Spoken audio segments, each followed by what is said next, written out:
अब क्रिएटर्स के लिए ग्रॉक एआई ने गेम बदल दिया है। बिना किसी लिमिट या फिल्टर के टेक्स्ट से इमेज और इमेज से वीडियो बनाना मुमकिन है। ग्रॉक एआई और पिक्सरी एआई जैसे प्लेटफॉर्म से आप तेज, डाइवर्स और एडवांस्ड विजुअल्स बना सकते हैं जो पारंपरिक टूल्स से कहीं आगे हैं। ये all in one solution branding से लेकर एंटरटेनमेंट तक हर जगह क्रिएटिव फ्रीडम और तेज प्रोडक्शन देता है। डीपग्राम ने फ्लक्स मल्टीलिंगुअल लॉन्च किया है, जो पहली बार 10 भाषाओं में रियल टाइम बातचीत की स्पीच रिकॉग्निशन देता है। ये मॉडल 400 मिलीसेकंड से कम लेटेंसी के साथ इंग्लिश जैसी सटीकता और बीच कॉल में भाषा बदलने की सुविधा देता है। अब डेवलपर्स को अलग अलग मॉडल जोड़ने की झंझट नहीं, एक ही एपीआई से ग्लोबल वॉइस एजेंट्स बनाना और स्केल करना आसान हो गया है।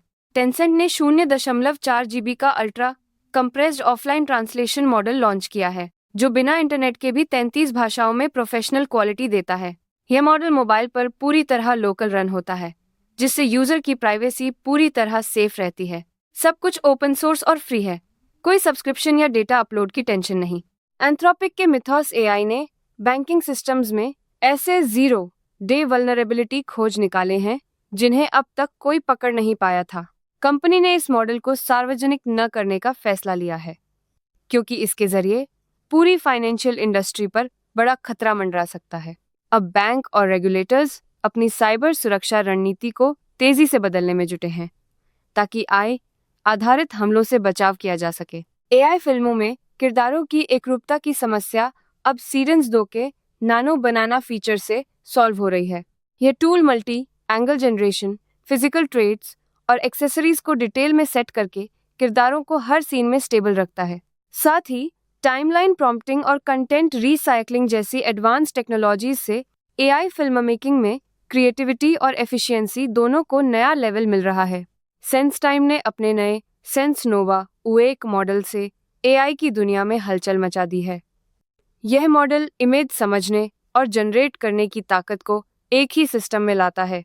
NEO यूनिफाई आर्किटेक्चर पर बना यह मॉडल बिना VAE या विजुअल एनकोडर के लोकल चिप्स पर भी तेज चलता है और ओपन सोर्स है। इससे डेवलपर्स को कम लागत, कम बग और बेहतर इमेज क्वालिटी मिलती है, जिससे सेंसटाइम को AI रेस में फिर से बढ़त मिल सकती है। AI मॉडल की दुनिया में Xiaomi ने मीमो वदो 2.5 प्रो को ओपन सोर्स करके सबको चौंका दिया है। यह model 1 trillion parameter, 1 million token context और मल्टी मॉडल प्रोसेसिंग को सपोर्ट करता है, जिससे डेवलपर्स के लिए कोडिंग, एजेंट वर्कफ्लो और लंबे टास्क अब और भी आसान हो जाएंगे। MIT लाइसेंस के साथ यह मॉडल कमर्शियल यूज के लिए फ्री है, जिससे Xiaomi अब AI मॉडल रेस में सीधे टॉप प्लेयर्स को टक्कर दे रहा है। पूलसाइड ने लगुना XS 2 नाम का फ्री और open source AI model launch किया है, जो लोकल एजेंटिक कोडिंग के लिए खास है। यह 33B पैरामीटर वाला मॉडल अपाचे 2 लाइसेंस के तहत उपलब्ध है और SWE बेंच प्रो पर 44.5% स्कोर करता है। AI एजेंट्स की दुनिया में Amazon ने बड़ा धमाका किया है। अब Amazon क्विक का desktop version open AI models के साथ सीधे आपके वर्कफ्लो में घुस गया है। Amazon कनेक्ट के नए डिसीजंस, टैलेंट और हेल्थ टूल्स, साथ ही बेडरॉक मैनेज्ड एजेंट्स अब आपके बिजनेस को और भी ऑटोमेटेड और स्मार्ट बना रहे हैं।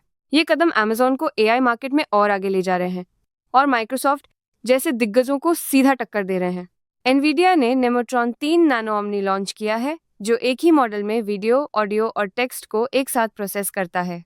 यह मॉडल क्रूसो और Amazon SageMaker जंपस्टार्ट जैसे प्लेटफॉर्म पर उपलब्ध है, जिससे AI एजेंट्स को नॉक्स तेज और सस्ते इन्फ्रेंस मिलते हैं। अब कंपनियां डॉक्यूमेंट, स्क्रीनशॉट, ऑडियो और वीडियो को एक ही रीजनिंग लूप में समझ सकती हैं, जिससे एंटरप्राइज वर्कफ्लो और कस्टमर सर्विस में एफिशिएंसी और एक्यूरेसी जबरदस्त बढ़ गई है। अब क्रिएटिव टूल्स में क्लाउड AI की सीधी एंट्री हो गई है। फोटोशॉप, ब्लेंडर, एबल्टन और अडोबी क्रिएटिव क्लाउड जैसे प्लेटफॉर्म से एंथ्रोपिक ने डील कर ली है। इन नए कनेक्टर्स से यूजर्स सीधे ऐप के अंदर AI फीचर्स यूज कर सकते हैं, जिससे डिजाइन, 3 मॉडलिंग और म्यूजिक प्रोडक्शन का वर्कफ्लो ऑटोमेटिक और फास्ट हो गया है। एंथ्रोपिक ने ब्लेंडर डेवलपमेंट फंड में भी इन्वेस्ट किया है, जिससे पाइथन API और इंटीग्रेशन और स्ट्रांग होंगे और क्रिएटिव प्रोफेशनल्स को अब रेपिटेटिव टास्क्स में AI की पावर मिलेगी। मेटा ने अपना नया बंद स्रोत AI मॉडल म्यूस्पार्क लॉन्च किया है, जो लामा सीरीज से अलग है और अब सीधे ओपन एआई, एंथ्रोपिक और गूगल जैसी कंपनियों से टक्कर ले रहा है। यह मॉडल तेज रीजनिंग, मल्टी मोडल कैपेबिलिटीज और कमर्शियल मोनेटाइजेशन पर फोकस करता है, जिससे मेटा अपने एड बिजनेस को और मजबूत बनाना चाहता है। निवेशक अब देख रहे हैं कि क्या यह बदलाव मेटा को एआई मार्केट में लीड दिला पाएगा या नहीं।